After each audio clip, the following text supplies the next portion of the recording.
सोचिए, एक बच्ची के लिए उसका घर सबसे सुरक्षित जगह होनी चाहिए, लेकिन जब घर ही हैवानियत का अड्डा बन जाए तो इंसानियत शर्मसार हो जाती है।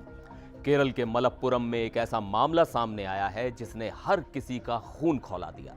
यहां एक सौतेले पिता ने अपनी मासूम बेटी को 6 साल तक नर्क में धकेल दिया, लेकिन अब अदालत ने इस दरिंदे को ऐसा सबक सिखाया है जिसे सुनकर आपके रोंगटे खड़े हो जाएंगे।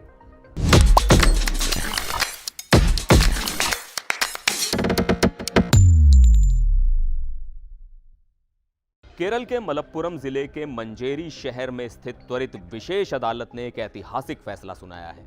एक ऐसा फैसला जो सिर्फ एक बच्ची को इंसाफ नहीं दिलाता, बल्कि समाज को यह सिखाता है कि गुनहगार चाहे कितना भी बड़ा क्यों ना हो, कानून की पकड़ से नहीं बच सकता। दरअसल यह मामला 2017 का है। एक सौतेला बाप जो तमिलनाडु का रहने वाला है, अपनी 14 साल की मासूम बेटी का 6 साल से यौन शोषण कर रहा था।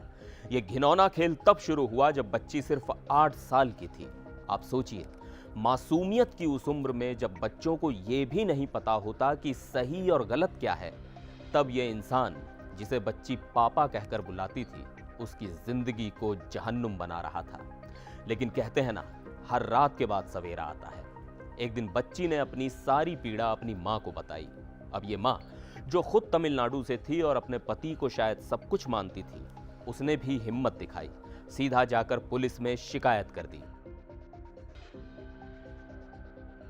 इस मामले की सुनवाई मंजेरी की त्वरित विशेष अदालत में हुई।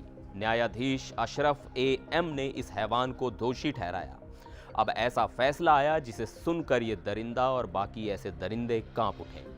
141 साल की कुल सजा। जी हां, 141 साल। आप सोच रहे होंगे कि क्या यह आदमी 141 साल जेल में रहेगा? नहीं।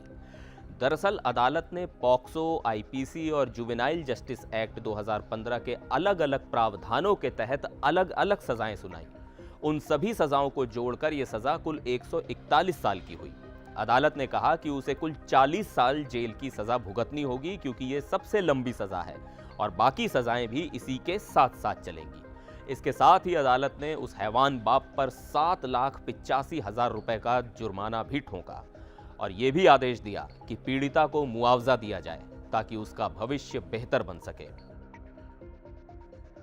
अब सोचिए, एक ऐसा आदमी जिसने एक बच्ची का बचपन बर्बाद कर दिया, उसे उसकी उम्र भर की सजा मिली।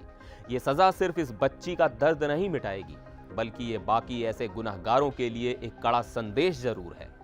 अदालत के इस फैसले ने साबित कर दिया कि गुनहगार चाहे कितना भी ताकतवर क्यों ना हो, कानून के सामने उसकी एक नहीं चलती। लेकिन अब ये हमारी जिम्मेदारी है कि ऐसे मामलों में हम चुप ना रहें। चुप रहना भी एक तरह से गुनाह है। अगर आपके आसपास भी ऐसी कोई घटना हो तो तुरंत एक्शन लें। एनडीटीवी इंडिया पर फिलहाल के लिए बस इतना ही। मुझे दीजिए इजाजत। नमस्कार।